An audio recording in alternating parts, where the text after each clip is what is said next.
this video, we will learn how to set up, sync, and configure the offline GBV and child protection modules for partner staff. The objectives of this session are to know the requirements for usage of the offline application, to know how to set up the GBV and child protection offline modules in WRAP for partner staff, and to ensure that the offline application is configured correctly for partner staff. We will also learn how to conduct basic troubleshooting of setup and configuration issues. If you are looking for how to set up WRAP, the offline GBV and child protection modules for UNHCR staff, either for use in the real environment or for training, please see our other video, how to set up and sync the GBV and child protection modules for UNHCR staff. We'll first look at the requirements to use the offline child protection and GBV modules. The requirements fall within three categories. The first few usually will take place as part of the deployment in coordination with your operational Progress V4 focal point or with the regional or headquarters-based child protection and GBV module owners. This is that all users should be trained in not only the usage of Progress V4 and WRAP, the offline application, but also need to have previous training in the GBV and child protection modules. Next, as part of the deployment, it is also important that all users will be allocated a Progress V4 account with specific user profiles determined by their roles, and that this Progress V4 account needs to also have access to WRAP, which is the offline application. If you just have a Progress V4 account with no WRAP access, then you will be unable to use the offline app modules. And finally, it's important that the device which you would use the offline application on is whitelisted, which is another way of saying that it is noted down. So all users of V4 on the offline application, it's known which devices that this data is stored upon for security purposes. Both the account as well as the whitelisting of the device can be completed in coordination with your Progress V4 focal point in country. The next set of requirements are around the hardware and the software necessary to use the offline application. First, it is necessary that there is a device that can be allocated for the usage of the offline application. Now, this device, we prefer in general for it to be a laptop or a desktop, as we find that the software works best on these types of devices, but it also could be on a tablet or a mobile device if those are the only options. The second need is around Resco mobile CRM application. This is the application that is the offline application. So it is important that this software is downloaded on whichever device you intend to use offline, CP or GBV modules. If you have not yet seen the video how to download and install Resco, please go back and see that video to ensure that before starting this one, you have already downloaded the application upon your device.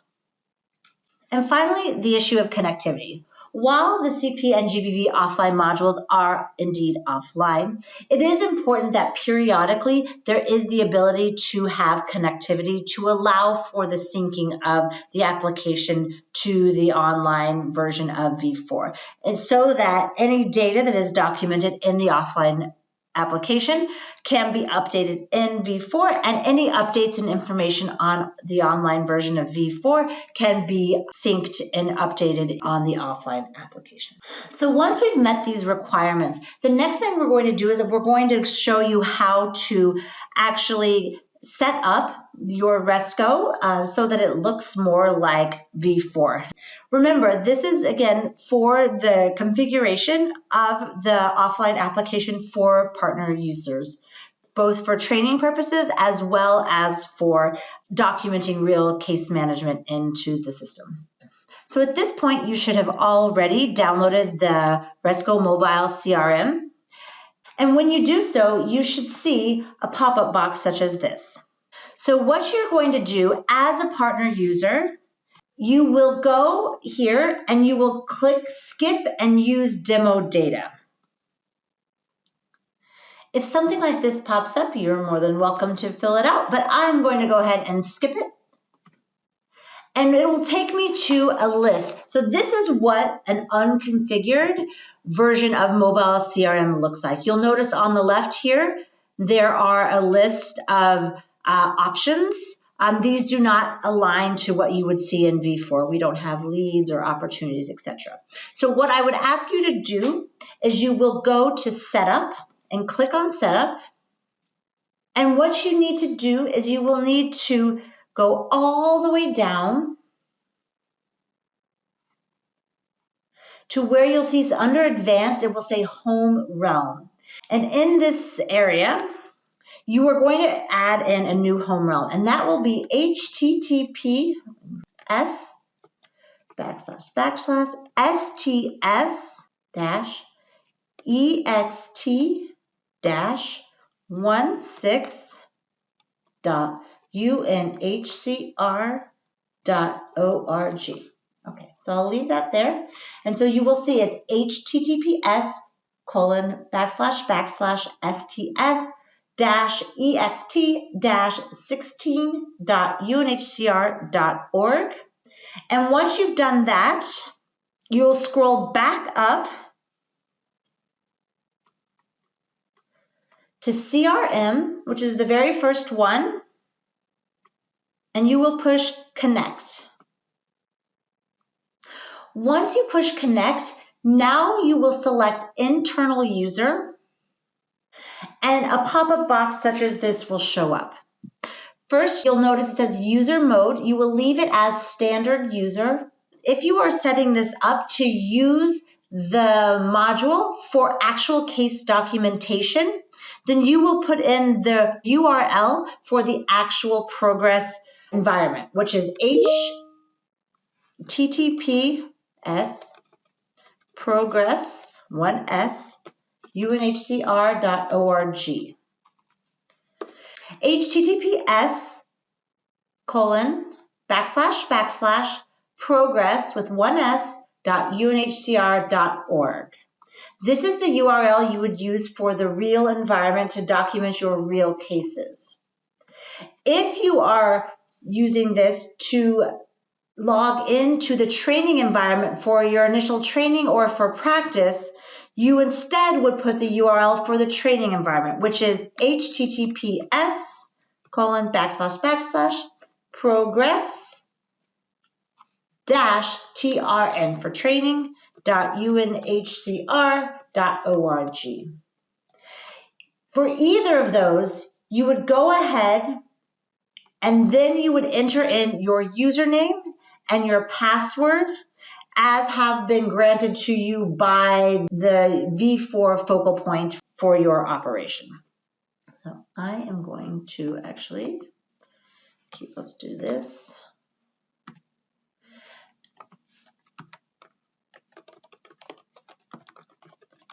And you'll put your name as in like your email and then my password.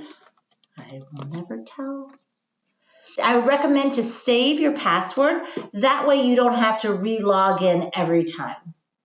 Once you've done this, you're going to go ahead and you will click this button, which is actually in moving forward, this was always the sync button. So this will allow you to, but it will update here. And you'll notice now it says syncing metadata, syncing permissions. And now you'll notice that the list and the coloring has changed. So on the left, you'll see things that look much more in line with the V4 that you would recognize from the online. There are entities that belong to the registration, such as individuals, registration groups. There are referrals. There are also, you'll notice, the modules for child protection and GBV. Now, it is important to keep in mind that you will only see those modules which you have access to. So if you do not have access to the child protection, then you would anticipate that you would not see this. The same as with the GBV. If you do not have access or will not be doing GBV case management, then you would not see the GBV module here. If you do not see the modules that you should have access to with your profile, it is important to contact your focal point in country to ensure that your user privileges are correct. You'll notice that the top stripe on my module at this point is green. That indicates that I am in the training module. If I was in the real live environment, it would be blue. Once you are inside the application, there is the ability to configure it additionally for your specific needs in your context. If you were to click on Settings and click on Setup, you will notice that there are a few different options here. There are a lot actually of different options, and we don't need to know all of them, but a few that might be useful for you. The online mode.